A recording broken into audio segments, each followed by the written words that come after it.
اللہ تعالیٰ نے ان بدنصیب لوگوں کی کہانی بیان کرتے ہوئے کہا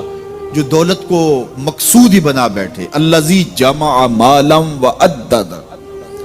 یہ وہ بدنصیب لوگ ہیں جو مال کو جمع کرتے ہیں اور گنتے رہتے ہیں، بار بار حساب کرتے ہیں۔ الذی جمع مالا وعدد،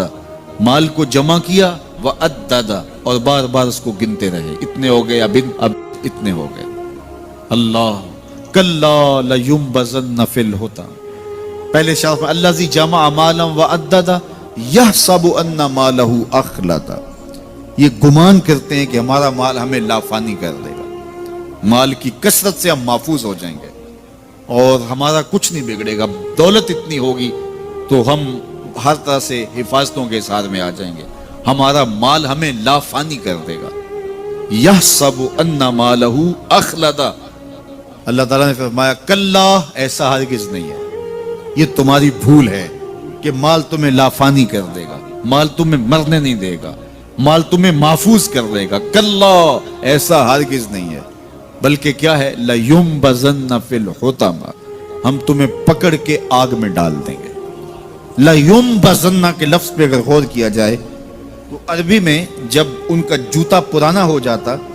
تو پرانا جوتا جب پہننے کے بھی قابل نہ رہتا تو اس کو اتار کے ایسے حقارت سے پہنتے اور اس کے لیے لفظ استعمال کرتے، نبذت النال، میں نے جوتا پھینک دیا، وہ جوتا جو پاؤں میں ڈالنے کے بھی قابل نہ رہے اور اتنا پرانا ہو جائے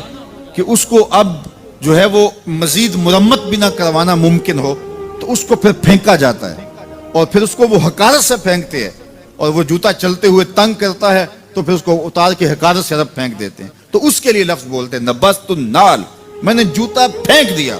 حقارت سے پھینکنے کو نبض کہتے ہیں، اور یہی لفظ اللہ تعالیٰ جل شانہ نے فرمایا کلا لینبذن فی الحطمہ، اے اہل عرب جس طرح تم جوتا پرانا حقارت سے پھینکتے ہو ہم حقارت سے تمہیں آگ میں ڈال دیں گے۔ کلا لینبذن فی الحطمہ، یہ ان مالداروں کی کہانی ہے جنہوں نے مال کو اپنا معبود بنا لیا، مال کو اپنا مقصود بنا لیا، مال مال مال، ہر قدر پامال کر دی، ہر قدر کی قربانی دے دی مال کے بدلے، اور مال ہی ان کا مقصود بن گیا، اور یہ سمجھے کہ یہ مال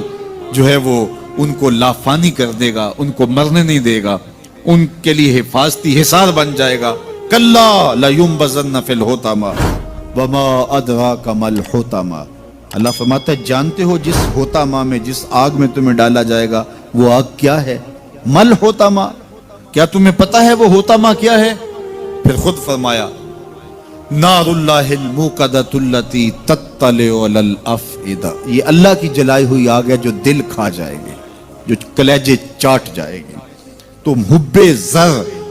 یہ حب دولت اور حب دنیا، یہ تمام برائیوں کی جڑ ہے،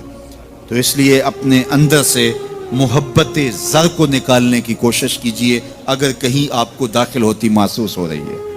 اور حب دولت کو نکالنے کے لیے زکوٰۃ، صدقات، اسلام نے ہمیں یہ نظم دیا۔ اقبال نے کہا تھا حب دولت تلف می سازت زکوٰۃ،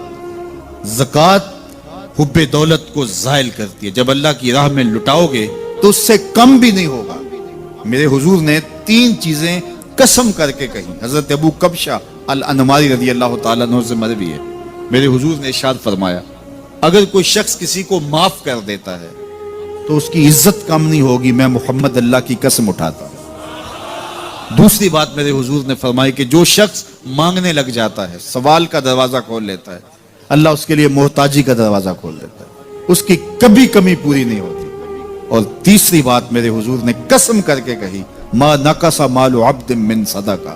کہا میں اللہ کی قسم اٹھا کے کہتا ہوں کہ صدقے سے مال کم نہیں ہوتا، صدقے سے مال گھٹتا نہیں ہے۔ تو ایک تو مال بھی نہیں گھٹے گا، یہ ضمانت کس کی ہے؟ میری نہیں ہے، یہ رسول اللہ کی ضمانت ہے۔ ایک تو مال بھی کم نہیں ہوگا، اور دوسرا یہ ہے کہ حب دولت ختم ہوگی۔